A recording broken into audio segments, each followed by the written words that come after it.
Barbara Butch s'exprime sur Libé à la suite de l'interruption de son concert à Grenoble. Bon, peut-être qu'il nous faut un article pour nous remémorer un peu ce qui s'est passé durant ces quelques moments. Donc je vous invite à découvrir avec moi l'article de l'Humanité qui en parle. J'avais d'autres choix de journaux. C'est celui que j'ai trouvé le moins pire. Je sais que Mediapart a fait un article là-dessus. Peut-être j'aurais dû prendre celui de Mediapart, je sais pas. Mais c'est pas grave.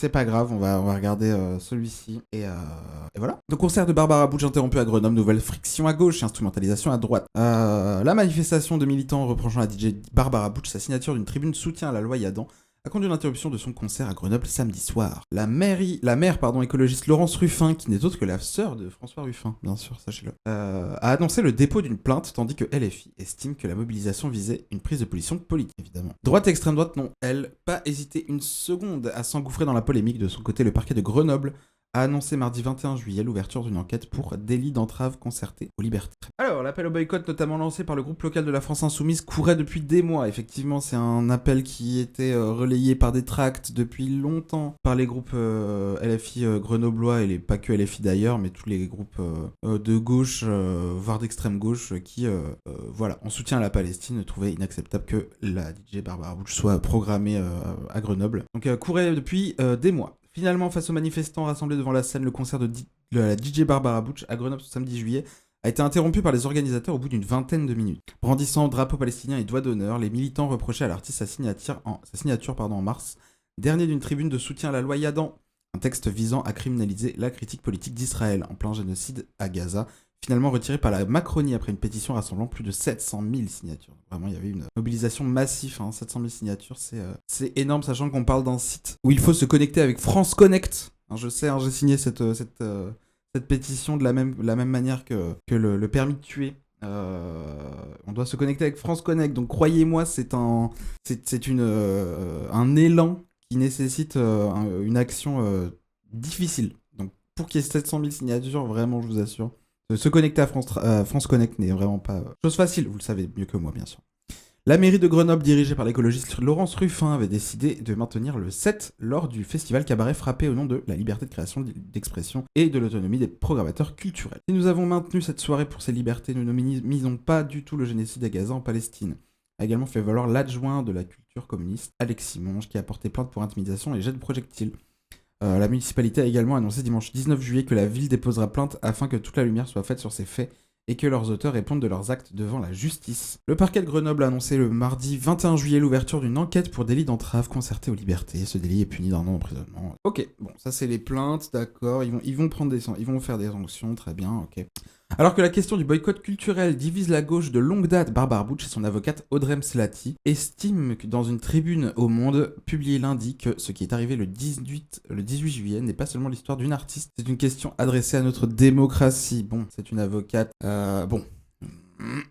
c'est ok, on va pas... on a de quoi argumenter plus tard. Nous ne demandons ni silence, ni unanimité, ni indulgence, nous demandons que demeure vraie cette idée française est simple et immense. On peut se combattre par les mots sans jamais se retrancher mutuellement de la République. Bon, ok, en fait on attaque dès maintenant.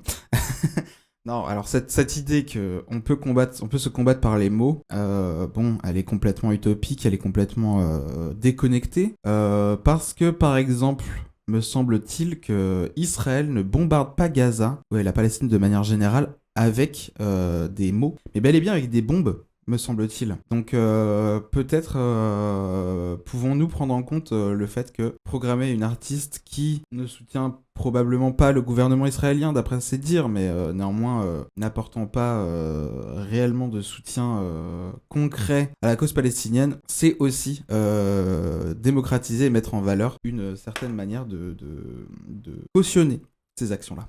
Voilà, à tout hasard. Enfin bref. Jugeant qu'une frontière a été franchie, celle qui sépare la protestation de la coercition, le désaccord de l'intimidation, la parole de la violence, et que l'antisionisme invoqué n'a été à Grenoble que le vêtement de l'antisémitisme. Bon, alors pourquoi Barbara Butch a été visée par cette protestation, visée par des demandes de déprogrammation? C'est évidemment vis-à-vis, donc l'article a rappelé, de son soutien à la loi Yadan, mais également aussi vis-à-vis du fait qu'elle devait mixer à la Pride de Tel Aviv qui a été annulée en 2025. bien sûr, et qu'elle a en revanche mixé dans l'ambassade de France en Israël, à Tel Aviv, en plein 2025, au même moment où la flottille de Gaza se faisait interpeller et arrêter pour le fait d'apporter des denrées et du soutien matériel au peuple palestinien. Bon, on peut y voir quand même une certaine... Il y a quelque chose, que c'est pas juste le soutien d'une loi. Alors certes qu'elle a dit qu'elle avait regretté signer, mais on ne sait pas pourquoi elle a dit regretter la signer, dans le sens, est-ce que c'est parce que la loi était mauvaise, ou est-ce que c'est parce qu'on lui est tombé dessus? Est-ce que c'est parce que les gens lui ont fait la réflexion de dire mais pourquoi tu soutiens cette merde? Barbara Bush, c'est quelqu'un qui du coup s'est fait massivement connaître après les JO dû à un harcèlement et un cyberharcèlement de masse vis-à-vis de, enfin que ce soit des comment on appelle ça, des harcèlements en vue des insultes grossophobes, LGBTophobes, plus particulièrement lesbophobes même. Mais il n'a jamais été question de cibler la judéité de Barbara Bush. Évidemment qu'on condamne type de cyberharcèlement, ça il va de soi. Néanmoins, mettre ça sur le dos de l'antisémitisme, c'est un peu un mauvais esprit. C'est un mauvais esprit, le fait que l'antisémitisme soit mis en lumière, enfin ce soit un déguisement de l'antisionisme, non. Il n'a jamais été question de mettre en cause sa judaïté vis-à-vis de son set. C'est des positions politiques. Le fait d'aller mixer certes à Tel Aviv, le fait de signer cette tribune hyper problématique, criminalisant toute position en faveur de la Palestine et en défaveur du gouvernement génocidaire et d'extrême droite israélien. Bon, peut-être à sa défense c'était de dire je ne suis pas juriste, je n'ai pas compris tous les tenants et aboutissants de cette loi, quand bien même il suffisait de voir qu'il avait signé. Il me semble qu'il y avait Valls, Cazeneuve, il me semble qu'il y avait des personnalités d'extrême droite également, donc bon, il faut pas être juriste pour comprendre ça. Effectivement, la loi en question, la loi Yadan, a des sous-couches de compréhension qui fait que effectivement elle n'appelle pas explicitement à la criminalisation de personnes ayant des propos condamnant Israël et son gouvernement génocidaire. Néanmoins, effectivement, il y a ça prend en compte des comment on appelle ça, des clauses tellement larges que effectivement ça inclut ce genre de propos. Mais même si t'es pas juriste, vraiment, il suffit de voir avec qui tu signes cette merde. Et c'est vraiment pas un travail de juriste que de faire ce genre de choses. La DJ a reçu le soutien d'une partie de la gauche. La gauche défend la liberté de création et d'expression, touche la liberté de création et d'expression dans le respect de la loi, en même temps qu'elle mène la bataille des idées et la sienne en tout domaine. Y porter atteinte, c'est donner des arguments à l'extrême droite, blablabla. Bon, ça c'est le PCF. Glucksmann a eu un peu le même discours. Et bien sûr, l'extrême droite. L'extrême droite s'est saisie de l'occasion. L'affaire n'a pas tardé à être instrumentalisée. L'antisémitisme, les intimidations et les pressions n'ont pas leur place dans notre République. Empêcher une artiste de se produire est une atteinte inacceptable à la liberté d'expression, a ainsi déclaré le ministre de l'Intérieur Laurent Nunez sur X, dont on va lire aussi le post en entier tout à l'heure. L'antisémitisme de LFI est tout sauf résiduel, a renchéri Gabriel Attal, n'hésitant pas à manier le mensonge en ajoutant que l'artiste avait été empêché de jouer seulement parce que juive. Évidemment, enfin on l'a redit, mais évidemment que c'est complètement idiot, hein. Mais que c'est des outils que la droite et l'extrême droite se servent évidemment pour disqualifier et décrédibiliser la gauche LFiste. Mais c'est tellement gros que ça m'étonne que ça passe, et en même temps bah oui, c'est gros plus ça passe comme on dit, mais ouais c'est assez dingo. Bref, Sébastien Chenu, s'il y a eu des insultes, elles sont absolument inacceptables. A de son côté estimé le coordonné de la France Insoumise Manuel Bompard, rappelant que cette figure des nuits parisiennes LGBTQ+, avait été ciblée par une campagne de cyberharcèlement et des insultes grossophobes, homophobes après sa participation à la cérémonie d'ouverture des Jeux Olympiques de Paris en 2024. Mais ça n'enlève rien au fait qu'elle a décidé de prendre une position politique, et que je peux comprendre que cette position politique puisse générer une protestation à partir du moment où cette protestation est pacifique, a jugé le député LFI sur France Info ce matin. Voilà, l'article se termine ici, c'est uniquement pour résumer un peu l'histoire. Barbara Bush, effectivement, a donc subi une protestation, à savoir que les mobilisations n'ont pas eu lieu dans une salle fermée, à savoir que ce n'est pas une incrustation... Attendez, je vais faire un truc. Capture de fenêtre, hein, c'est pour la technique, tout pour la technique, et revoir un peu. Et voilà, youpi. Super. Donc, comme ça je peux en parler en même temps que je peux regarder l'écran, c'est très bien. Je sais plus ce que je disais, du coup, évidemment. Mais oui, donc ça a été une protestation. Oui, voilà, c'est ça que je voulais dire. La protestation qui a eu lieu n'a pas eu lieu dans un théâtre fermé, dans une salle de concert payante, etc. C'est un festival, je ne sais plus comment il s'appelle. Cabaret des Nuits, je sais plus, un truc comme ça. J'ai oublié le nom du festival. Cabaret quelque chose. Mais ça n'est pas. C'était un lieu public, ouvert à tous, gratuit. Donc, il n'y a pas eu d'entrée de force par les manifestants. À savoir que le festival avait grandement été boycotté aussi. Il y avait eu un boycott assez fort. Hein. On a vu des images de ce festival avec personne devant la scène, même quand ce n'était pas Barbara Butch. Hein. Il y a eu d'autres artistes programmés. Et le festival avait reçu déjà un certain boycott de la part des festivaliers, en tout cas. Et donc, ça n'est pas une entrée en force, ça n'est pas une démonstration de force, ça n'est pas ce genre de choses. C'est uniquement une manifestation publique. Alors certes, apparemment, il y a eu des lancers de projectiles. Évidemment, c'est condamnable, c'est embêtant. Néanmoins, bon, est-ce qu'on peut estimer que le lancer de projectiles est aussi grave que le lancer de bombes sur les Gazaouis? Bon, c'est une autre interrogation. Voilà. Mais évidemment, toutes les allégations, toutes les accusations d'antisémitisme envers la France insoumise sont complètement irresponsables, sont complètement incompréhensibles, si ce n'est que c'est vraiment la preuve d'une mauvaise foi complètement zinzin, hein, vraiment. Donc on a pu voir l'histoire, et je vous propose qu'on regarde, bien sûr, la réponse. Enfin, pas la réponse, mais en tout cas, ce qu'a pu dire Barbara Butch vis-à-vis de ces événements. Voilà. Il s'exprimait sur Libération. Donc on va pouvoir regarder ça ensemble, ça va être super. J'actualise, hop, comme ça m'arrive depuis le début. Ah, samedi pardon. 18 juillet, le concert J'ai pas de fait mon Barbara travail comme il Butch faut. au festival Cabaret Frappé de Grenoble a été interrompu après l'intervention de militants pro-palestiniens, dont des membres et élus de la France insoumise. La DJ a finalement dû être exfiltrée. Sa venue était contestée depuis le mois de mai. En cause, sa signature d'une tribune soutenant la proposition de loi Yad, un texte controversé visant à lutter contre les nouvelles formes d'antisémitisme, depuis retiré. Selon la mairie de Grenoble, des bouteilles en verre et d'autres projectiles ont été lancés en direction de la Seine. La ville et son adjoint à la culture ont porté plainte, tandis que le parquet a ouvert une enquête pour entrave concertée j'ai pas fait mon travail comme il faut, figure c'est des ok, désolé. LGBTQIA+, est l'un des visages de la cérémonie d'ouverture des Jeux Olympiques de Paris.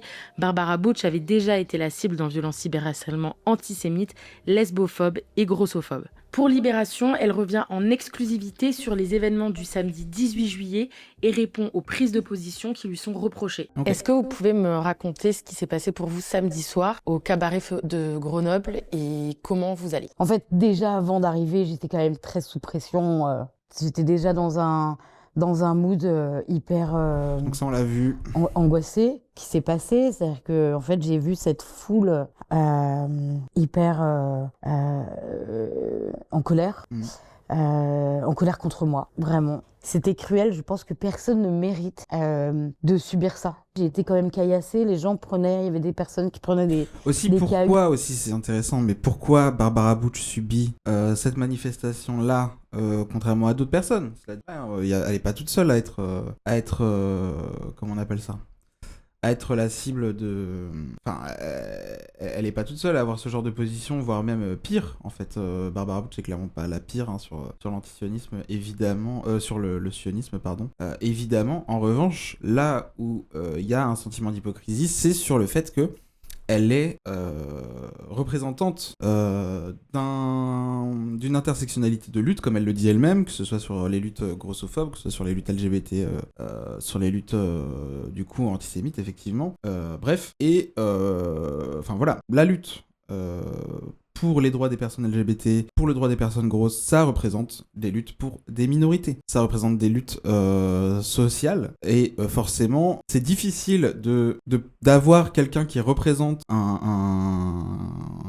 une combativité. D'ailleurs, je sais même pas si c'est vraiment le bon terme, parce que bon, je ne connais pas du tout sa part militante à Barbara Butch. Je sais pas si elle est si militante que ça, en vérité. Ça se trouve, elle ne l'est pas tant que ça. Et en fait, parce que être victime n'est pas ce n'est pas combattre. être victime de comment on appelle ça, être victime de grossophobie, de lesbophobie, etc. Ce n'est pas lutter pour. Alors évidemment, sa visibilité parle pour elle, bien sûr. Mais ce n'est pas c'est pas le même, c'est pas la même démarche militante en tout cas. Mais en tout cas, dans cette idée de représentation queer, de représentation de personnes grosses, de représentation musicale, etc. Effectivement, ça fait tâche quand cette personne qui dit lutter pour certaines minorités, comme je le disais, va mixer par exemple à l'ambassade de France à Tel Aviv en 2025, en plein génocide, en pleine... évidemment que ça pose question. Je pense que elle ne devrait pas être la seule à recevoir ce genre de protestation, tout simplement. C'est ça en fait peut-être le problème, c'est qu'après, malgré elle, malgré LFI, malgré les militants, etc., c'est elle qui a été très médiatisée parce que c'est une occasion en plus de taper sur la France insoumise. Néanmoins, elle ne devrait pas recevoir ça toute seule. Je pense qu'il y a plein d'autres artistes qui devraient avoir autant de protestations. Je pense pas que la protestation soit vraiment le problème dans cette histoire, plus le fait que effectivement elle a été médiatisée comme étant une victime de ces manifestations. Mais la vérité c'est que c'est juste qu'elle ne devrait pas être la seule à recevoir ce genre de manifestation. Parce que dans la loi Yadan, il y a d'autres personnes qui l'ont signé. Donc ouais, c'est pas ok en fait. C'est pas ok. Plaisante, mais ouais, en fait, tout simplement. Il y a d'autres personnes qui se sont fait attraper la veste parce qu'ils allaient faire des concerts à Tel Aviv ou en Israël, etc. Enfin, tant mieux. Mais effectivement, je pense que le fait de manifester, en tout cas, je pense pas que ce soit ça le problème. Ça, c'est sûr. Mais bref, je sais pas si ça va quelque part ce que je dis, mais vous avez la ref. Qui ramassait à même le sol du gravier, qui me l'envoyait sur les platines. Je me prenais des liquides, du vin, de la bière. Donc j'ai essayé de rester, j'ai essayé de faire passer des messages dans le choix de mes morceaux aussi. Le choix des morceaux en question, Imagine bien sûr, le célèbre hymne à la paix, c'est très célèbre John Lennon bien sûr, qui était une personne tellement fantastique, vous le savez, hein, bien sûr, une personne qui représente la paix, hein, évidemment. C'était du sarcasme. Notamment en mettant Titanium de David Guetta, parce que c'était En fait, il fallait que je me recentre dans un endroit où j'étais dans ma force, quoi. Et de dire, vous pouvez en fait essayer de tout faire pour m'éteindre, m'invisibiliser, mais en fait, moi, je me suis battue toute ma vie pour la visibilité des uns et des autres, mais vous n'arriverez pas à me déshumaniser. Sauf qu'à un moment donné, j'ai senti que j'étais en danger physique quand les bouteilles de verre ont commencé à arriver sur la scène. Oui, évidemment, on peut critiquer évidemment ce genre de geste. Est-ce que les bouteilles en verre étaient nécessaires ? Non, je ne pense pas. Vraiment pas. Non. Non, je pense pas que ce soit justifié du tout, évidemment. Néanmoins, est-ce que on peut interroger aussi le fait que est-ce que juste la présence des manifestants et le fait de scander Free Free Palestine, le fait de scander des messages pro-pal, etc. Est-ce que ça aurait suffi ? Je ne sais pas. Évidemment, en fait, le choix était à la programmation, ils ont décidé de la maintenir, c'était une très mauvaise idée. C'était une évidemment très mauvaise idée de maintenir Barbara Butch sur cette programmation. Mais en revanche, voilà, ce que je ne peux pas accepter en tout cas, c'est que ce soit justifié par de l'antisémitisme. Évidemment que ce n'est pas le cas. Enfin, évidemment que les slogans scandés n'étaient pas du tout pour porter atteinte à sa judéité, mais vraiment sur les prises de position. C'est pour ça qu'on a parlé de Free Free Palestine et d'autres slogans pro-pal et non pas d'attaque directement sur l'artiste. En tout cas, pas de ce que j'en sais, mais j'ai 0% de doute en fait. Vraiment. Où là, je me suis dit, une bouteille mal envoyée, je la prends dans la tête, il peut tout se passer. Ça, c'est sûr, ça fait peur. Ça, c'est sûr, ça peut aller jusqu'à la mort, en fait. Même si mon gros corps pourrait faire penser que c'est une armure, j'ai pas vraiment d'armure. Mais il y a quand même des gens qui sont venus pour moi. Je sais qu'il y a des gens qui sont venus pour moi parce qu'ils m'aiment et que j'aime aussi en retour et qu'il fallait que je leur dise au revoir. Donc, j'ai mis Imagine de John Lennon, et parce que c'était aussi dire en fait c'était dire il faut absolument qu'on s'unisse face au fascisme, tous ensemble, quoi. On a le droit d'être en Mais est-ce colère. que le fait d'aller mixer dans un endroit hyper fasciste et génocidaire, c'est aussi... est-ce que c'est une manière de lutter contre le fascisme? Est-ce que c'est vraiment une manière de s'unir face au fascisme que d'aller mixer dans cet endroit? Sachant encore une fois que c'était en pleine prise de conscience. Le cas de génocide était déjà amené par l'ONU. Il y avait les flottilles qui partaient pour Gaza. Enfin, je veux dire, je suis désolé, mais c'est soit de l'irresponsabilité, soit de la mauvaise foi à un point où vraiment, enfin, on est proche du mensonge là. Enfin, vraiment. Bien évidemment, mais que ça ne justifie en rien tout ce qui s'est passé ce soir-là. C'était pas que des drapeaux ou des pancartes, c'était des gestes physiques en fait. Et c'est ça qui m'a choquée. C'est ça qui m'a choquée. C'est en fait le fait qu'on vienne avec des drapeaux, très bien. On vient avec des pancartes, bon, d'accord, il y a pas de souci. Mais en fait, déranger le public qui est là pour moi, me crier dessus, me hurler dessus. À tel point que j'entende pas la musique, c'est quand même, c'était d'une violence inouïe. Et surtout, comment on peut se dire que c'est normal, même quand on n'est pas d'accord avec quelqu'un, de se dire tiens, je vais prendre un tesson de bouteille et je vais le battre. Ça, évidemment, encore une fois, oui, le fait de jeter des bouteilles, on peut le dire, c'est pas normal. En revanche, là, ce que je remarque dans son argumentation, c'est qu'elle ne se remet pas en question. Pourquoi les gens criaient? Sa take, c'est de dire « il n'était pas d'accord avec moi ». Je pense sincèrement que ce n'est pas seulement être d'accord ou pas d'accord, le fait d'accepter un génocide. Non, c'est pas une question d'opinion, c'est pas genre « ah, moi j'aime bien le fromage à raclette et moi non ». Là, on parle d'un génocide. Là, on parle de vie humaine. Bon, c'est pas exactement la même chose. C'est pas exactement le même rapport d'opinion, en fait. Mais bon, j'entends que ça a l'air d'être une épreuve qui avait l'air vraiment douloureuse à affronter, mais n'oublions pas la question pourquoi. Pourquoi tu as eu à affronter une foule de gens qui étaient en colère? Pourquoi il y a eu une foule de gens qui se sont déplacés, qui ont appelé au boycott, etc. Ça n'est pas juste parce qu'ils ne sont pas d'accord avec toi. On peut reprocher plein de trucs à Barbara Butch sur son engagement, sur le militantisme. C'est pas... Effectivement, c'est pas la plus engagée des artistes. À nouveau, sa visibilité, je pense, a plus d'impact que en termes de bataille militante. C'est plus sa visibilité qui fait ça pour elle que ses vrais engagements personnels. En tout cas, de ce que je connais de sa carrière. Mais là, on est vraiment pas sur un rapport d'opinion, quoi. On est vraiment pas sur un rapport de qui a raison, qui a pas raison. Non, là, on parle d'un génocide, en fait. On parle de soutien, en tout cas de cautionner un État d'extrême droite génocidaire. Pas une question d'opinion, vraiment pas. Balancer sur la scène, comme ça, elle va comprendre. Le fait d'entendre... Le fait de balancer une bouteille, oui, évidemment. Là, j'aime bien ce qu'elle dit. Elle va comprendre. Mais comprendre... à nouveau, les appels au boycott d'avant. Des tonnes de personnes ont réagi à ce moment-là quand on a découvert son nom sur la tribune de la loi Yadan. C'est déjà, je pense, et elle a fait une vidéo pour ça. Elle a fait une vidéo pour dire, effectivement, peut-être que j'aurais pas dû signer cette tribune.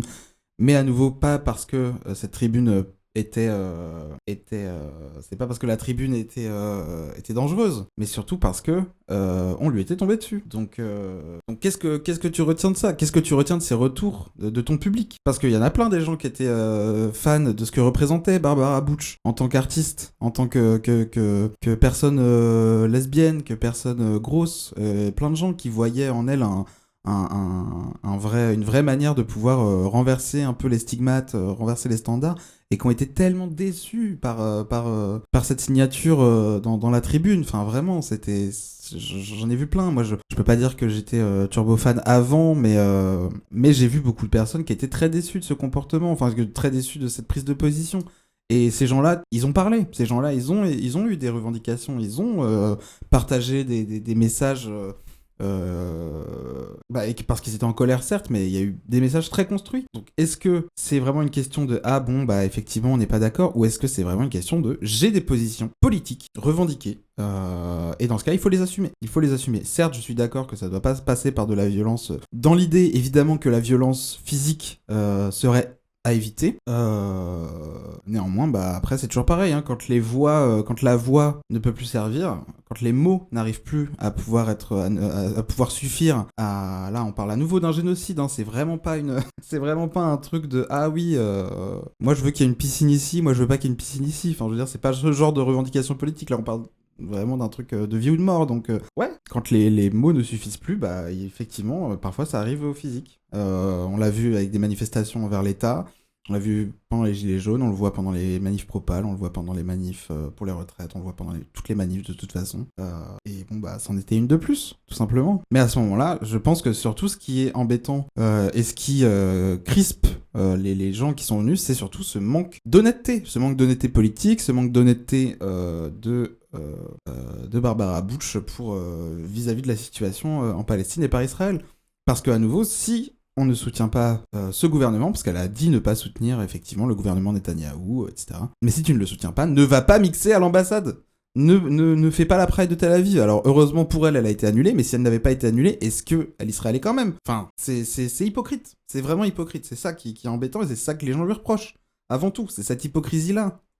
Depuis des mois et particulièrement par ces voix là au cabaret frappé, sale sioniste, assassin, qui me traite d'assassin, de sioniste génocidaire. Moi, dans ma tête, j'entendais vraiment sale juive, quoi. Et parce que là, l'antisémitisme a pris un autre visage. Et en fait, là, on peut... Oh, waouh. Elle a tout whippin, là. Pour reprendre l'expression des Jones, elle a complètement tout whippin. Parce qu'il me semble pas que quand on te traite de génocidaire ou de soutien à Israël, on te traite de sale juif. Il y a beaucoup de soutiens à Israël dans le gouvernement qui ne sont pas juifs, qui pourtant reçoivent exactement les mêmes attaques. Hein. Bon, c'est pas... Là, elle a complètement tout whippin. Hein. Vraiment, c'est... Et pareil, je sais pas si c'est de la bêtise, mais au sens vraiment premier degré du terme, c'est être bête, être stupide, ou si c'est de la mauvaise foi. Mais dans tous les cas, il faut vraiment qu'il y ait un travail là-dessus. Enfin, je sais pas, c'est des sujets hyper importants. Tu ne peux pas whippin ça en mode « Ah oui, on m'a traité de soutien à Israël, c'est que c'est qu'on m'a traité de sale juif. » Non, ça n'a rien à voir. Et évidemment, Libé s'en est servi de cette phrase pour faire la une de son journal quotidien. Je crois que c'est un quotidien, Libé, oui. La une de la couve de Libé, c'était Barbara Bush avec cette phrase. L'antisémitisme a pris un autre visage. Ça n'est pas une déclaration antisémite. C'est une déclaration antisioniste, effectivement. Mais l'antisionisme n'est pas l'antisémitisme. Par pitié, vraiment. Et je m'interroge. Est-ce que c'est vraiment de la mauvaise foi ou est-ce que c'est vraiment de la bêtise, un vrai manque de réflexion sur le sujet? Je sais pas, mais c'est assez intense. Hein. Pas le nier, c'est pas possible de nier ce qui s'est passé, ce qui se passe depuis des mois et qu'on dénonce. Le dénonceur en alarme mix, c'est à Tel Aviv, enfin bref. En fait, je trouve ça fou que... Et puis voilà, toutes les intentions qu'on m'a prêtées pendant ce concert, les choses qu'on disait et qui sont complètement diffamatoires, je trouve ça... en fait, que vraiment rien justifie cette violence. Rien. C'est la vraie vie, je suis une vraie personne. J'encaisse. Mais à un moment donné, il va falloir une prise de conscience, que les gens se disent que là, on est allé trop loin. C'est sorti des réseaux. C'est-à-dire que, en fait, je veux pas me positionner en victime, mais en fait, je suis une victime. Oui. Voilà. Là. Et comme je le disais tout à l'heure, être victime, ce n'est pas militer. Être une victime, ce n'est pas combattre. Visibiliser sa condition de victime, c'est un outil, effectivement, mais ce qu'on appelle le concernisme, mais ça n'est pas une manière de militer activement, en tout cas. Donc, à voir, hein, franchement. Enfin, je pense pas que cette personne soit complètement irrécupérable. Juste, vraiment, enfin, je ne sais pas. Vraiment, j'ai envie d'avoir le bon soupçon et de penser que c'est de la bêtise, vraiment. Mais il y a une autre partie en moi qui me dit mais c'est de la full mauvaise foi. Hein. Je suis une victime de cette haine qui est vraiment injustifiée. Enfin, c'est pas. Elle est justifiée. Pardon, mais là, je m'énerve en fait. C'est complètement justifié, putain. Enfin, justifié. Non, le cyberharcèlement n'est évidemment pas justifié, mais à un moment donné, prendre des positions et s'affirmer comme étant une personnalité revendicatrice d'élévation des droits des minorités, non, ça n'est pas compatible. Ça n'est pas compatible. Vraiment. Pardon, bref. Je comprends pas que dans une société comme la nôtre, la société française, dans une république comme la nôtre, où la démocratie est le fondement de notre histoire, on puisse se dire que ce comportement, c'est normal. LFI, ils maintiennent que cette manifestation, elle était pacifique. Qu'est-ce que vous avez à répondre à ça sur la manière dont vous avez ressenti ? Et il n'y avait rien de pacifique parce que déjà, quand je suis descendue de la voiture pour accéder au cabaret frappé, il y avait déjà un groupe de manifestants qui m'attendaient en me criant des horreurs. J'estime que ça, déjà, il n'y a rien de pacifique là-dedans. Vous avez reçu le soutien de personnalités publiques et politiques comme Sandrine Rousseau. Comment vous le prenez ? Je suis ravie d'avoir des soutiens. Le féminisme C'est plutôt néolibéral, courageux de sa part d'avoir pris position parce que je sais que depuis des mois je suis radioactive et que les gens ont peur de prendre la parole pour me défendre parce que ils se sentent eux aussi en danger quelque part. Et aujourd'hui, ça montre que en fait, là, il y a une limite qui a été dépassée. Et donc, je trouve ça très courageux maintenant que les gens apportent leur soutien et le disent clairement, qu'ils l'écrivent. Bon, peut-être que je reviens sur ce que j'ai dit quand j'ai dit qu'elle était pas irrécupérable. La première, c'est votre signature d'une tribune de soutien à la loi Yadan dans Le Point. Est-ce que vous pouvez me dire comment elle vous a été proposée et pourquoi vous l'avez signée ? Bien sûr, on peut en parler. Moi, sur le moment, c'est une amie qui est très proche de moi, donc j'ai confiance, qui me l'a envoyée. Elle me l'a envoyée tard. Et en fait, moi, ce que j'ai lu, c'est vraiment... J'ai lu que la tribune sur un projet de loi. Donc, je savais même pas qu'on parlait de ce projet de loi Yadan. Et je l'ai signé parce que tout ce qui était écrit dans cette tribune me parlait, c'est-à-dire voilà, lutter contre l'antisémitisme. Moi, je subis de l'antisémitisme depuis que je suis gamine.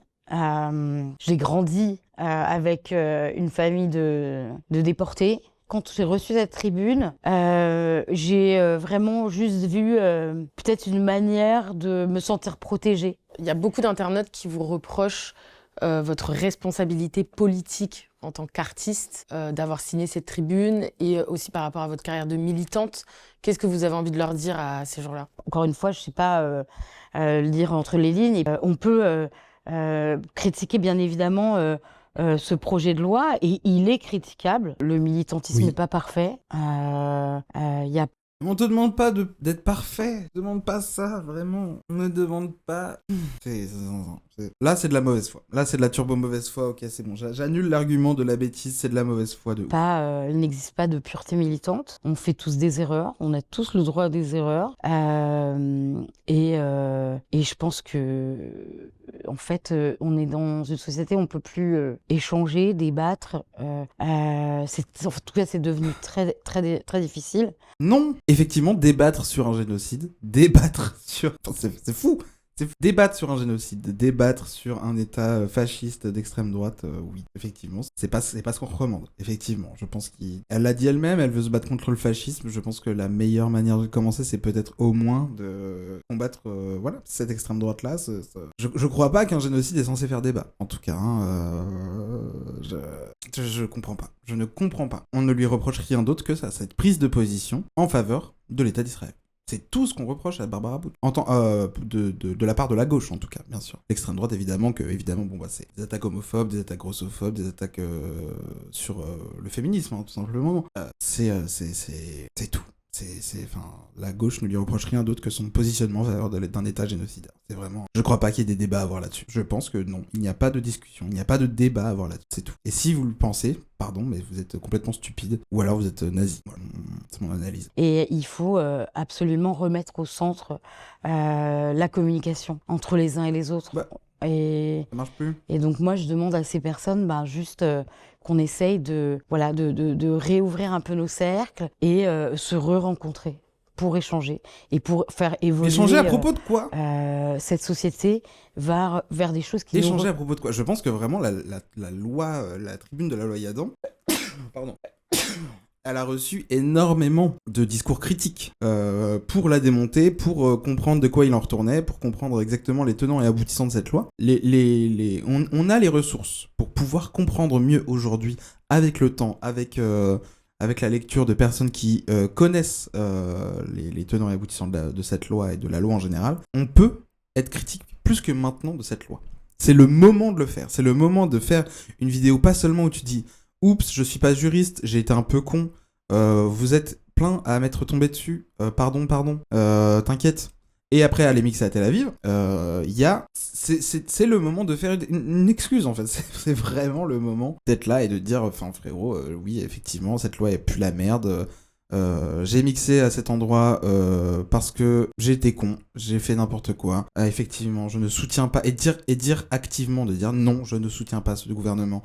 Oui, je suis en faveur de la Palestine. Oui, je milite activement pour ça. Mais ce n'est pas le cas. Ce n'est pas le cas.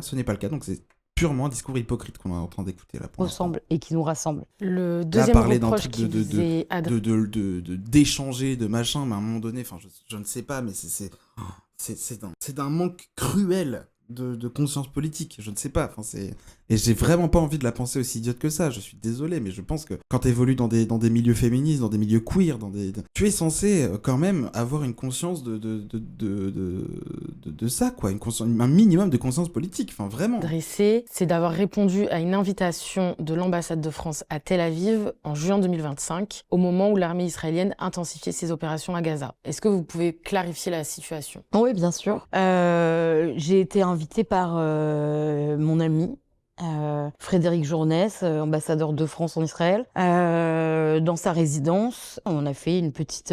Résidence, alors c'est pas juste en mode on est chez des potes. Hein. Déjà, même ça aurait été douteux. C'est une résidence dans laquelle il y a des événements diplomatiques, des événements politiques, dans lesquels il y a des cérémonies officielles de l'État d'Israël avec l'ambassade de France. Ce n'est pas juste une résidence en mode hey, on est à la maison entre copains. Voilà, je tenais à le préciser quand même, parce que là, dit comme ça, ça n'est pas, c'est pas totalement juste. Faite chez lui, il y avait une trentaine de personnes. Je suis pas allée jouer pour la Pride, d'ailleurs, la Pride qui n'a pas eu lieu Oui, mais si elle avait eu lieu, est-ce que tu y serais allé ? cette année-là. Elle l'a pas dit. Et puis moi, j'aimerais rappeler quelque chose qui est important. Les gens sont pas forcément au courant, mais moi, la majorité de ma famille vit en Israël. Ils sont nés, ils ont grandi là-bas, certains sont morts là-bas. Et forcément, j'ai un attachement avec ce pays parce que c'est le pays qui a accueilli aussi une partie de ma famille après la guerre, qui a accueilli la famille de mon père qui fuyait les pogroms au Maroc. Et tout ça font que forcément, j'ai des liens avec ce pays et que j'y suis allée. Je serais peut-être amenée à y retourner. Et en fait, on choisit pas. Personne ne choisit d'où il vient. Là, la whippine encore quelque chose. C'est-à-dire que, très bien, effectivement, sa famille, elle a de la famille en Israël. C'est bon, bah oui, on peut pas lui reprocher ça. On peut pas reprocher ça, c'est ok. Il y a on choisit pas où on choisit pas où on est, où on vit. Ça, elle a raison, je suis d'accord là-dessus. En revanche, il y a une grosse différence entre aller voir sa famille, qui certes se trouve dans un état génocidaire, et faire une prestation publique dans un pays génocidaire. Ça n'est vraiment pas la même chose. Tu ne vas pas voir ta grand-mère ou ton oncle que t'as pas vu depuis 5 ans comme ça pour Noël ou je sais pas, enfin pas pour Noël mais pour autre chose, pour une fête avec juste comme ça, que quand tu y vas pour faire soit la Pride de Tel Aviv, soit voilà, une fête dans une résidence d'ambassade de France en Israël. Ce n'est pas du tout la même chose. On ne se produit pas, enfin... Le fait d'avoir une famille en Israël ne pardonne pas le fait d'être en public, se revendiquer à contribuer à l'espace culturel d'un pays génocidaire. Ça ne marche pas comme ça. On peut pas lui reprocher d'aller voir, oui, comme je le disais, sa famille de temps en temps. C'est évidemment qu'on peut tous comprendre ça. Si elle peut le faire et que, bon, bah, comme elle dit, on choisit pas où on vit, c'est malheureux, mais bon, bah, ils vivent dans un état génocidaire. Bon. Mais, comme elle dit, elle sera probablement amenée à y retourner, mais je pense pas qu'elle va faire une déclaration sur ses raisons en disant « Je vais me rendre à Tel Aviv, je vais me rendre publiquement dans cet endroit, je vais organiser ou participer à une organisation dans ce pays. » Non, ce n'est pas du tout ce qu'elle fait. Là, elle a participé publiquement à un événement. Ce n'est pas du tout la même chose. C'est pas du tout la même représentation. C'est pas du tout la même portée politique. Pas du tout. Et la même portée artistique également. Ça n'est pas du tout la même chose. Et cet argument ne fonctionne pas. Cet argument est complètement de mauvaise foi. C'est hypocrite de dire un truc pareil. Et j'ai pas choisi d'avoir de la famille là-bas. Et je veux vraiment pas mais ça n'enlève rien. avoir honte de mes identités multiples. Mais bien sûr, mais à nouveau, vraiment, moi, toute ma famille est italienne, évidemment, je suis pas fan, je suis pas fan du fascisme, je suis pas fan de Mussolini, je suis pas fan de Giorgia Meloni, hein, vraiment pas. Et je peux pas dire que je suis ravi du tout de descendre, d'être l'héritier héritier de sang qui a connu cette période-là, comme des personnes allemandes sont sûrement, en France en tout cas, ou ailleurs, sont sûrement pas fiers de dire, oui, effectivement, mon pays a mis au pouvoir Hitler. Bon, bah oui, effectivement, comme elle non plus, effectivement. Je suis d'accord, hein, tu peux pas... On te demande pas d'avoir honte de ça, hein, on te demande pas de mettre en question, de remettre en question cette identité, évidemment. En revanche, on parle de portée politique, on parle de portée militante. Et performer publiquement dans un événement, dans un pays génocidaire, ça a une portée politique, ça a une portée artistique, ça a une portée, ça a un poids, évidemment que ça a un poids. Donc tout whipping comme ça, je trouve ça aberrant. Vraiment. Parce que ça fait partie de mon histoire et ça fait partie de ma vie. Est-ce que ça fait de moi la personne qu'on décrit? Non, je pense pas en fait. On vous reproche aussi parfois un silence sur Gaza. Quels mots employez-vous aujourd'hui pour ce qui se passe dans la bande de Gaza? J'ai pas de mots face à la douleur, la souffrance, les morts. Je comprends même pas qu'on puisse prétendre ou dire que je n'ai pas d'empathie pour le peuple palestinien, alors que contrairement à ce qu'on peut penser, bien évidemment que j'ai de l'empathie, bien évidemment que je lutte pour la dignité de tous et de toutes. Et on ne peut pas soutenir cette violence. Après votre prestation aux Jeux Olympiques, c'est l'extrême droite qui vous a attaqué violemment jusqu'à Donald Trump sur un tout autre sujet, votre prétendu blasphème de la religion catholique et votre homosexualité. Pouvez-vous nous décrire cette période et ce qu'elle a provoqué? J'aimerais redire que je n'étais pas la metteur en scène de ce tableau. Moi, j'ai fait la musique, j'étais une interprète, j'ai été une artiste qui était au centre de ce tableau, donc vraiment, Thomas Joly l'a dit et redit, son intention était de faire le festin de Dionysos. C'était un tableau sur l'ouverture et qui représentait tout ce que... Non, mais on va pas justifier là-dessus, tout le monde a compris que c'était le tableau de Dionysos, là. Enfin, on va pas revenir là-dessus. Évidemment que ces insultes-là, elles étaient complètement gratuites et complètement illégitimes. Bien sûr, elles n'avaient aucune portée politique, ces insultes-là. C'était tout complètement gratuit. Effectivement, de dire oui, c'est la scène, c'est machin. Au pire. Allez, moi je suis un connard là-dessus, j'avoue. Au pire. Mais ça n'était même pas le cas. Vraiment, bon... Ça vaut le coup de revenir sur les critiques d'extrême droite, qui sont complètement vides, qui sont complètement stupides. Je ne pense pas, non. Personnes les plus étroites d'esprit. Après, ça c'est Libération, hein, c'est pas Barbara Butch, mais là, Libération, cette question elle est complètement con. Les handicapés, parce qu'il y en avait sur scène, les gouines et les PD, les trans. En fait, on a montré pendant ce tableau ce qu'est la France, c'est-à-dire un pays de liberté, un pays où on peut rire aussi de soi-même, où en fait la diversité fait partie de notre société, et forcément ça a dérangé des personnes comme Trump, comme Erdogan, comme Elon Musk, parce qu'on représente tout ce qu'ils détestent, tout ce pourquoi ils se battent contre nos libertés, contre nos identités. Donc c'était une période ultra violente parce que forcément l'extrême droite n'y va pas par le dos de la cuillère. Ils ont été hyper virulements, et puis ce qui était fou, c'est que c'était à une échelle internationale. Donc j'ai reçu des insultes et des menaces dans toutes les langues. Vraiment, le pire, c'était avec toute la peau de grosse que t'as, on peut la récupérer et en faire des savons de juifs. Donc c'était des méthodes qui étaient utilisées par les SS. On faisait des savons avec la peau des juifs. C'est marrant parce que ça, du coup, on est d'accord que c'est des attaques de l'extrême droite. Du coup, l'antisémitisme, il est de quel côté? Pour tout savoir, juste comme ça. Évidemment, elles sont affreuses, hein. Ces attaques, c'est vraiment... c'est l'extrême droite, vraiment. Ça. Je trouve que c'était vraiment c'était d'une violence inouïe. Le nombre de salles juives, je vais t'égorger, tu mérites pas d'exister, je vais t'attraper, je vais t'étrangler, je vais même pas te, je vais te violer avec des bâtons.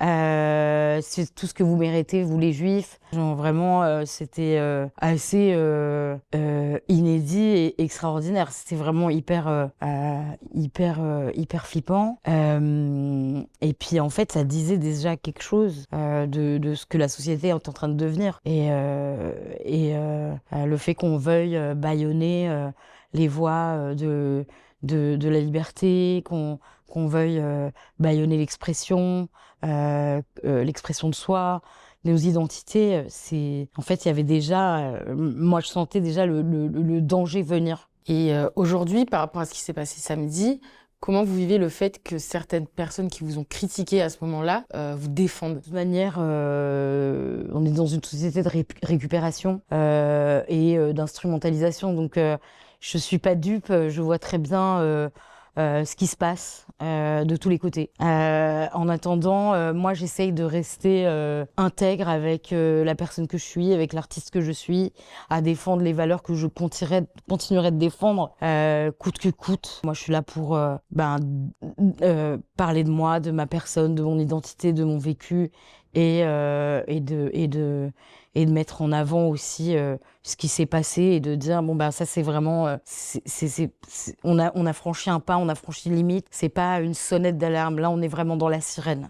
On m'a souvent mis des prix en porte-drapeau de plein de luttes et ça a été parfois malgré moi où j'ai dû prendre la parole sur des sujets, mais parce que j'étais là comme aujourd'hui en fait, où en fait j'étais un peu au pied du mur et j'ai pas le choix que la prendre. Moi j'aimerais me concentrer sur une chose et c'est ce que je fais depuis des mois, depuis des années, me concentrer sur mon travail. On l'a vu pendant Nuit Blanche. J'ai passé 1 an à travailler tous les jours avec une équipe pour monter ce projet. Et malgré tout le shitstorm, tout ce qui s'est passé, j'ai continué, j'ai tracé ma route et j'étais en me disant ok, j'ai choisi ce thème, j'ai choisi l'amour, je vais aller jusqu'au bout avec les artistes invités, avec les projets, avec la scène que j'ai présentée sur le parvis de l'Hôtel de Ville. C'est ça que je veux faire, c'est ça que je veux qu'on retienne. Juste aller à la conclusion parce que pas mon métier, haine de l'autre. Sur cette couverture, je suis avec. Attends, c'est quoi cette dinguerie là?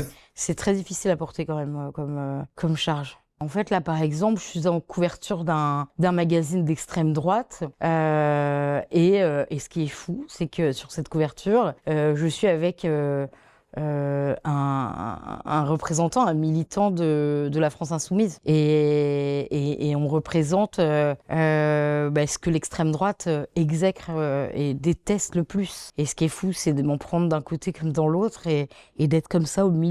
Pourquoi? Vraiment, juste question, hein. Pourquoi tu t'en prends plein la gueule? Le magazine est affreux, hein, là, évidemment. Hein. Mais évidemment, on cautionne pas du tout le truc du magazine de l'extrême droite, mais le truc de dire je m'en prends plein d'un côté comme de l'autre, ça me fait penser à Daphné Burki qui dit la montée des extrêmes. Bon, je suis là en mode à un moment donné, enfin, pourquoi vous avez ces propos-là? Pourquoi la gauche a ces propos-là sur vous? C'est tout. Milieu instrumentalisé par les uns. Au milieu de l'extrême droite, vraiment, est-ce qu'on s'attarde sur les critiques qu'ils ont à faire? Enfin, on a vu la qualité de ce magazine, enfin, mettre Raphaël Arnaud, Jeffrey Epstein.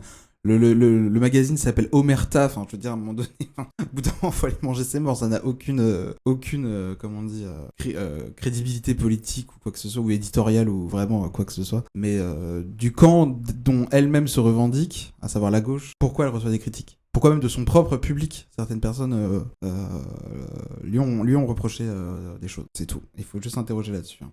Et par les autres. Si c'est pas légitime, j'entends, hein, il y a des critiques qui sont complètement pas légitimes, hein, mais là c'est pas le cas. Donc, puis à nouveau, c'est très documenté quand même. Hein. C'est le premier génocide filmé de l'histoire. Enfin, je veux dire, c'est quand même, on a une documentation vraiment exceptionnelle. Moi là, ce que je vais retenir de cette expérience, je pense que c'est que le début. Donc je peux pas encore j'ai du mal encore à process ce qui s'est passé ces derniers mois et notamment samedi soir que je ressens encore dans mon corps et dans mon cœur d'une manière assez intense. Je suis quand même en syndrome post-traumatique bien avancé. J'espère que ce sera bientôt qu'un mauvais souvenir, mais bon, aujourd'hui je me dis bon il y a eu les JO, il y a ça, quoi, le next step quoi. Et j'espère qu'il n'y en aura pas. J'espère que là, ça marque la fin de quelque chose et que je pourrais vraiment montrer au monde mon talent musical. Ok. Bon, on va voir les commentaires parce que bon, on est sur Libé, donc je pense que ça va être intéressant. La définition de l'antisémitisme est devenue une énorme escroquerie. Il est urgent de revenir à une définition de l'antisémitisme comme hostilité aux juifs pour ce qu'ils sont. C'est la définition du racisme. Normalement, il faut finir avec l'expression le racisme et l'antisémitisme. S'opposer à quelqu'un pour ce qu'il fait ne peut pas être une définition acceptable du racisme. Ok, je comprends. Ça balance les poncifs de victimisation, ça met le même plan antisémitisme et antisionisme. La pétition, c'est la faute de sa pote, la soirée chez l'ambassadeur pour une fête d'anniversaire de 30 pécores. Et elle qualifie le génocide en cours en bégayant et par « j'ai de l'empathie ». Oui, non, c'était ça bégayait. Bref, rien ne justifie la violence qu'elle a subie, seulement je la comprends mieux. Je comprends mieux la violence. Elle a entendu sale sioniste, elle traduit par autre chose, c'est grave comme elle dit, c'est la vraie vie, les Palestiniens aussi sont réels, pas que sur les réseaux. Ok, bon ça va, la gauche s'est emparée du sujet de Libé. Cette personne défend les juifs, je peux le comprendre puisqu'elle est juive, alors pourquoi la nuit blanche lors de la nuit blanche, elle a célébré l'amour dans les églises, pourquoi pas dans les synagogues? Il est un peu à chier cet argument. Il est vraiment mauvais. On ne parle plus que de ça, que du génocide. Oui, that's the point, oui, c'est ça vraiment. Je suis pour le dialogue pour que chacun puisse exprimer ses différences, signe une tribune visant à criminaliser la voix pro-palestinienne, oui. Ils ont annulé une conférence... Ah oui, c'est intéressant ça. Ils ont annulé une conférence de Judith Butler, annulé un colloque sur la Palestine, interdit des manifs, annulé la cérémonie de Forbes où était Rima Hassan, viré Guillaume Meuriste et des journalistes, et ils parlent de liberté pour une DJ qui voulait réprimer le soutien à la Palestine, effectivement. On voit complètement le deux poids deux mesures sur la médiatisation de cette affaire. Ouais, bon, ça va. Finalement, je suis plutôt satisfait des commentaires dans le sens où ils relèvent plutôt bien ce qui se passe, quoi. Il y avait ce tweet aussi d'Émeric Caron, bien sûr. Ce que j'exposais tout à l'heure sur le truc de... c'était dans un contexte public, dans un contexte de, comme je le disais, dans une soirée... organisé par la mairie avec plein de gens, plein de gens, oui, bien sûr, évidemment, mais attendez, est-ce que j'essaie de réorganiser cette page de con et super. Donc, oui, je le disais, donc oui, la soirée a eu lieu dans un lieu public, sans place, etc. C'était vraiment juste un open air, on va dire ça comme ça, enfin pas un open air, mais ouais, un truc ouvert, quoi. Et donc, Émeric Caron souligne le fait qu'il y a quelques mois, le collectif Pro-Génocide Nous Vivrons, qui dénonce les protestations hier, contre la DJ Barbara Ouch, a interrompu la performance de l'artiste humoriste Hakim Omiri. À l'époque, personne de ceux qui s'insurgent aujourd'hui n'a protesté, absolument personne. Notamment parce que, je disais ça justement en rapport au fait que pour Hakim Omiri, c'était dans un théâtre complètement fermé, avec des places, une sécurité, etc. Donc il y a eu un vrai passage à la force pour rentrer et pour déstabiliser l'émission. Voilà. Donc c'est vraiment le deux poids deux mesures, je voulais juste montrer ça. Qu'est-ce qu'on a ici? Barbara Mouch habite à la résidence de l'ambassadeur, voilà, l'ambassadeur de France à Jaffa, maison d'une famille palestinienne qui a dû fuir les massacres sionistes en 48. Les maisons du quartier sont devenues des biens absents et puis vendues à Gaza, Cisjordanie. Le même effacement continue. Voilà. Complète. Et alors oui, Aurore Berger qui s'exprime. J'ai envie de voir parce que je crois que c'est une dinguerie. Une artiste seule sur scène, une femme lesbienne, fière de son corps, une Française juive. Et face à elle, s'il vous plaît, face à elle, des huées, face à elle, des insultes, face à elle, des humiliations, des jets de liquide, des jets de projectiles, des jets de bouteilles de verre pour l'humilier, pour la blesser, pour au fond la chasser. Et en toile de fond, son visage, son corps, drapeau LGBT, une étoile de David, tout ça souillé de sang. Bienvenue chez LFI. Bienvenue dans un monde où on a le goût des listes. Bienvenue dans un monde où on place des cibles dans le dos des Français juifs. Où on désigne, on diffame, on boycotte. Où on dresse des meutes et on lâche les chiens. Bienvenue dans un monde où non seulement on chasse une femme française juive de scène, mais on est fiers de le faire, on le revendique et on s'applaudit. Mesdames et messieurs, mais c'est une zanzinerie. Regardez ce qu'ils ont fait d'un concert. C'est Demandez-vous ce qu'ils feraient demain de notre pays. Et je veux m'adresser solennellement aux députés de gauche, de cette gauche authentiquement républicaine. Que vous faut-il de plus, mesdames et messieurs les députés? Il est temps de rompre avec la France insoumise et définitivement. Et n'en doutez pas, les Français, eux, sauront répondre. Ils sauront danser sur Barbara Ils sauront aller au concert d'Amir, ils sauront rire avec Sophia Aram, ils sauront regarder Arthur, ils sauront lire Johan Farr, ils admireront Charlotte Gainsbourg jouant Gisèle Halimi. Et surtout, ils vous répondront. What the fuck, mais c'est quoi cet argumentaire de con? Elle a cité tous les soutiens à Israël et au génocide. Enfin, je veux dire, c'est une immense dinguerie. C'est une immense dinguerie que de sortir autant de bêtises à la seconde. La vidéo dure 1 minute 55. C'est une dinguerie. Alors, wow, le premier, vous défendez la grosse, mais pas Dieu donné. C'est le pire commentaire ever. Enfin, what the fuck. Horrible. La propagande ne fonctionne plus. Est-ce que cette laquais du CRIF aille se faire foutre? Waouh, mais c'est par contre, c'est vraiment zinzin. C'est vraiment zinzin les commentaires qu'il y a par contre. Les 24 lors de la cérémonie des JO où les critiques étaient bien plus violentes, vous étiez où pour la défendre? Ah oui, c'est vrai, l'extrême droite qui la critiquait, du coup, vous étiez bien plus silencieux. En fait, vous en foutez, vous l'utilisez juste pour casser la fita là-dessus. C'est un pattern qu'on connaît, quoi. Ok, bon. Je pensais pas que c'était aussi dingo, mais voilà. Je suis fou. Nous avons tout fait pour obtenir la déprogrammation de Barbara Bush, mais la mairie écologiste et le cabaret frappé ont maintenu. Ce soir, les Grenoblois ont manifesté de nombreux pacifiquement et Grenoble a décidé jamais nous tairons face au génocide à Gaza et à ceux qui soutiennent des lois pour faire taire les militants palestiniens. Prochain rendez-vous à la rentrée pour soutenir la délibération de notre groupe pour rompre le jumelage avec la ville israélienne de Rehovot. C'est des images du concert.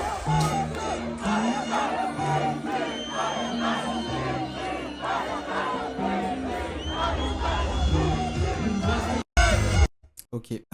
Alors ça c'est un petit thread intéressant, je l'ai pas lu, je voulais le lire en live. Dernière update, Barbara Bush. J'en découvre encore et comme je ne tiens pas ni un tribunal révolutionnaire ni une agence de blanchiment express, on va reprendre calmement. Je pose donc la règle avant le dossier. Boycotter une artiste pour des choix politiques, c'est légitime. La critiquer aussi, l'empêcher de jouer par la force, l'insulter, faire dégénérer son concert, non. Là, on ne convainc plus personne, on rejoue une mauvaise scène. Bon, je suis à moitié d'accord avec ça, mais Et je n'oublie pas la personne derrière ce dossier. Barbara Bush a déjà subi après les JO un déferlement antisémite, sexiste, lesbophobe et grossophobe. Cela compte, sa peur n'est pas imaginaire, bien sûr, on n'a jamais remis ça en question. Mais comprendre cette peur ne rend pas ses choix politiquement invisibles, bien sûr. On était resté à sa signature de la loi soutenant la loi Yadan, une tribune qui ne disait pas seulement l'antisémitisme c'est mal, elle soutenait un texte contesté pour ses formulations et ses risques sur la liberté d'expression. Depuis, Barbara Bush a dit à France 24, j'ai signé une tribune, je n'aurais pas dû le faire, donc je corrige clairement. Oui, elle l'a regretté, donc ce n'est pas une petite nuance glissée sous le tapis, c'est un regret explicite dont acte.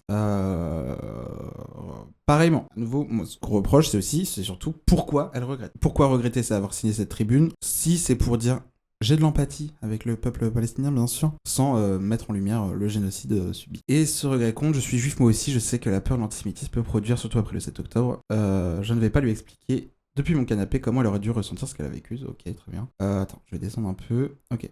Puis il y a Tel Aviv. Elle n'a pas allumé la Pride 2025 puisqu'elle avait été annulée, il faut le dire. Mais sinon, on fabrique des légendes. Mais elle a bien mixé dans la nuit du 12 au 13 juin à la résidence de l'ambassadeur de France en Israël. Et le moment n'était pas neutre. Le Madeleine avait été intercepté quelques jours auparavant. Des membres de son équipage étaient encore détenus ou en cours d'expulsion pendant que Gaza subissait la guerre, la faim et le blocage de l'aide, contexte légèrement inflammable. Aller jouer là-bas ne signifie pas qu'elle soutient Netanyahou. Je ne vais pas lui coller le costume de Dark Vador parce qu'elle a raté le briefing, mais une résidence diplomatique dans un tel moment produit une image politique qu'on l'ait voulu ou non. Là-dessus, je suis pas d'accord. Je suis pas d'accord parce que aller jouer là-bas ne signifie pas qu'elle soutient Netanyahou. Je ne suis pas d'accord. Aller jouer dans une ambassade officielle qui représente littéralement, alors même si peut-être que ça paraît moins officiel parce que ce n'est pas l'ambassade même, mais une résidence, quand bien même, on parle bel et bien d'un contexte politique. On parle bien d'un contexte où on est dans une ambassade, dans une représentation d'ambassade d'Israël. Donc il y a la volonté de représentation de la France, certes, mais aussi d'Israël et du gouvernement d'Israël. Donc, pardon, mais jouer là-bas, c'est malgré tout un positionnement politique, un positionnement qui veut dire quelque chose, qui a un poids, largement. Et sur la Palestine, elle n'est pas totalement silencieuse, elle a parlé des Gazaouis affamés, dit que la situation était horrible pour eux, comme pour les otages, et déclaré pouvoir crier Free Palestine, ok. Effectivement, mais bon, maintenant il se serait bien de faire d'autres actions quand on a ce poids médiatique que partager juste des stories Insta. Voilà. Mais sa parole demeure générale, humanitaire, prudente. Elle dit elle-même, elle évitait largement le sujet parce qu'elle ne s'estime pas compétente pendant ce temps. Ses actes publics sont eux très concrets. Une signature, un voyage, un set dans un lieu diplomatique. Bah oui, voilà. Et surtout, c'est ok de pas maîtriser les sujets. J'ai vu une vidéo d'une personne sur Instagram que j'aime beaucoup, on peut vous retrouver son nom, j'arrive, de Karel M. Voilà, Karel M. Et qui a partagé une publication il n'y a pas très longtemps, que je vais vous mettre maintenant d'ailleurs, parce qu'elle est très intéressante sur ce côté-là, sur le fait de pas tout maîtriser, et c'est mais qu'il y a des choses à faire dans ces cas-là, en fait. Hop, Karel aime tout, et cette publication-là qui est très intéressante, je vous la partage ici. On a des célébrités et des influenceurs de prendre position, mais quand leurs prises de parole sont décevantes, qu'est-ce qu'on fait? C'est le cas par exemple de Riles dernièrement, sur le sujet du permis de tuer, qui a dit que en gros, si la police ont le permis de tuer, il faudrait aussi qu'on ait des caméras pour pouvoir filmer. Une réflexion qui peut être assez décevante, où on se dit, on veut pas des vidéos où les gens meurent, on veut que les gens ne meurent pas. Et donc, retirer le permis de tuer. Et bien avec Elie Nord, nous, une de nos solutions, c'est à la place de demander aux artistes de prendre la parole, c'est de leur demander plutôt un espace pour que nous, on puisse porter nos discours. Et c'est par exemple ce qu'on a fait en première partie du concert de Théodora à We Love Green, avec cette vidéo YouTube qui est sortie, allez la voir. C'est aussi ce qu'on a fait avec Dezel pendant son concert à la Fête de la Musique ou son concert aux Ardentes, où elle a pu projeter certains de nos visuels, nos QR codes qui ramènent vers le contenu qu'on peut créer, qui dénonce les violences policières et la cagnotte qu'on a mis en place pour les familles victimes de violences policières. Et donc un nouveau mode d'action que je peux proposer, c'est au lieu de parfois demander à des artistes de prendre la parole sur des sujets qu'ils ne maîtrisent pas forcément, c'est de leur demander de créer un espace pour que des personnes qui maîtrisent ces sujets-là puissent profiter de leur notoriété et propager un maximum ces discours. Donc parfois, pousser les célébrités pour qu'elles acceptent un cross-post avec un compte militant qui pousse pour telle action, prévoir des moments où des personnes peuvent venir prendre la parole pendant des concerts, des événements, que sais-je. Donc prenez la parole aussi des fois quand même. Bref, c'est mettre à profit sa notoriété. Et aussi les gens des fois arrêter d'attendre des choses des célébrités et tout. Et aller rejoindre quelques orgas. On demande à des célébrités et des influenceurs. Très très bien, très très bon discours je trouve. Voilà, si on ne maîtrise pas des sujets, c'est bien d'offrir des tribunes pour les personnes qui peuvent en parler mieux que vous. Voilà, et c'est ce qu'aurait pu faire Barbara Bush notamment. Voilà. Ok. Barbara Bush a le droit à l'erreur, les Palestiniens ont aussi le droit que les choix faits au milieu de leur catastrophe ne soient pas réduits à de simples malentendus. Entre la canonisation et le bûcher, il reste normalement un petit espace appelé politique. Je vois le truc un peu centriste qu'il essaie d'avoir, mais je suis pas d'accord avec tout, mais j'entends. Ok. Trop marrant, les plus acharnés des défenseurs de Barbara Bush sont ceux qui hurlaient pendant la cérémonie des JO. Effectivement, ça, on l'a dit tout à l'heure hein, sur le rapport à l'extrême droite qui change de veste pour de la récupération politique et pour taper sur la fille, surtout. Qu'est-ce que c'est? Le soutien de Sandrine Rousseau à Barbara Bush qui a soutenu la loi Yadan, a joué un DJ set à l'ambassade de France à Tel Aviv en plein génocide au nom de justification intersectionnelle, montre l'impasse totale de la logique de représentation du féminisme libéral. Voilà, vis-à-vis du soutien de Sandrine Rousseau à Barbara Bush. Je peux que être d'accord avec ça. J'ai vraiment réussi à ouvrir cette merde de cigarette électronique. Avec les dents, bien, ça me fait mal en fait, j'arrête. C'est pas grave, je le ferai plus tard. Une logique qui permet de justifier à peu près n'importe quoi, y compris le soutien à Israël et à la criminalisation du mouvement de solidarité avec la Palestine, dès lors que la personne appartient à un groupe opprimé. Cette logique avait déjà conduit Sandrine Rousseau à soutenir la victoire de Valérie Pécresse, figure de la droite extrême ayant repris la théorie du grand remplacement à la primaire des Républicains, permettait de briser le plafond de verre. Pour Sandrine Rousseau, peu importe ce que l'on défend des politiques ultra-réactionnaires, racistes ou même de la colonisation, tant que l'on est une femme ou une personne LGBT, on peut compter sur sa sororité. Cette logique de solidarité aveugle entre les femmes a déjà servi les campagnes d'Hillary Clinton ou de Kamala Harris, complices du génocide à Gaza. Elle a permis de vendre des figures politiques impérialistes dont la capacité de nuisance est supérieure à celle d'une très médiocre DJ. Il y a un jugement de valeur, mais c'est ok. Je suis d'accord. Non, toutes les femmes ne sont pas sœurs. Non, toutes les LGBTQI ne sont pas nos adelphes. Des femmes bourgeoises défendent l'ordre capitaliste, raciste et impérialiste parce qu'il sert leurs intérêts de classe. Des personnes LGBTQI travaillent aujourd'hui pour Trump ou Macron. Il faut cesser d'avaler l'hameçon de la politique des identités et dire les choses calmement. Ce sont nos adversaires politiques. Clairement, ce sont des adversaires politiques et c'est politiquement qu'il faut les combattre. Depuis 2023, on a vu émerger à l'échelle internationale toute une nouvelle génération de féministes et de personnes LGBTQI qui se sont mobilisées en soutien à la Palestine. Ils et elles ont compris que sans lutter contre l'impérialisme et le colonialisme, il était vain d'espérer mettre fin à l'oppression de genre. Il s'agit du même système qu'il faut combattre. Ce sont eux qui ont toute notre solidarité face à la répression des États impérialistes et non les artistes prétendument apolitiques qui disent défendre l'amour tout en se rendant complices du génocide. Voilà, je trouve que c'est une très bonne analyse de cette personne, donc Sacha Angsty. Voilà. Très très bonne analyse, je suis complètement d'accord. J'ai rien à dire là-dessus, hein, vraiment. Donc c'était par rapport au tweet de Gabriel Attal, qui est celui-ci, et qui est affreux. L'antisémitisme de LFI est tout sauf résiduel. À Grenoble, Barbara Bush, DJ et artiste reconnu, a été empêchée de jouer en plein concert parce que juive. Seulement parce que juive, c'est vraiment... Là, c'est fou. C'est juste zinzin. C'est juste zinzin. Elle n'a pas été boycottée parce que juive, mais par son soutien à la loi Yadan. Et à l'antisémitisme, à chaque désaccord politique, c'est facile. C'est plus facile que le débat. C'est plus facile que d'expliquer votre silence sur le génocide à Gaza depuis 2 ans. Voilà. Énorme. Intéressant. Ok, bon. Eh ben, intéressant. Donc je voulais voir ce tweet. Vous êtes un menteur, Barbara Bush a pris position aussi bien une tribune en faveur de la loi Yadan qui amalgame antisionisme et antisémitisme et criminalise le soutien à la Palestine. Ceux qui ont manifesté samedi lors du concert l'ont fait pour protester contre cette prise de position. Un point c'est tout. Si l'on suit votre logique absurde, les 700 000 signatures de la pétition citoyenne contre la loi Yadan sont eux aussi antisémites. Sébastien Lecornu qui a retiré la loi de l'ordre du jour de l'Assemblée nationale parce qu'elle était jugée trop clivante, y compris au sein du camp macroniste, est lui aussi un antisémite. Madame Bush est une citoyenne qui a pris une position politique. La réponse de LFI a été une manifestation pacifique. C'est une question de principe, nous ne resterons jamais silencieux face aux complices du génocide du peuple palestinien. Le reste n'est qu'une accumulation de fake news et une odieuse instrumentalisation de la lutte contre l'antisémitisme. Parfait, c'est très clair. François Ruffin, qui bien sûr a pris... François Ruffin, qui a eu aussi son mot à dire. Les images du concert de Barbara Bush interrompues à Grenoble par des insultes et des jets de bouteilles sont insupportables. La loi Yadan, nous avons voté contre, mais nous ne censurerons pas une artiste parce qu'elle ne pense pas comme nous. Les méthodes de l'extrême droite ne sont pas les nôtres, mes frérots. Enfin, elle a signé une tribune pour une loi pro-censure, donc j'imagine que la censure, c'est pas tant ça, quelque chose qu'elle exerce, qu'elle exècre, t'inquiète. Et Modem, la queen, as ever, bien sûr. Si vous connaissez pas, je vous invite à checker un peu ce qu'elle fait. Personne ne reproche à Barbara Bush d'être juif, on lui reproche d'avoir signé une tribune dans Le Point et d'avoir joué à l'ambassade d'Israël en plein génocide, par exemple. Donc, selon le tweet de Laurent Nunez, je condamne avec la plus grande fermeté l'interruption du concert de Barbara Bush, l'antisémitisme et les intimidations et les pressions, enfin bref. C'est beaucoup de whipping, c'est beaucoup de merde, c'est excellent, tout simplement. Tout ça, évidemment, hein. Bon, et bah voilà, hein. Je crois qu'on a fait un peu le tour du sujet. C'était un petit morceau, mais c'était intéressant. Intéressant cette comment on dit, cette timeline politique là. Bref, ciao l'équipe, à tout bien, et prenez soin de vous, bien sûr.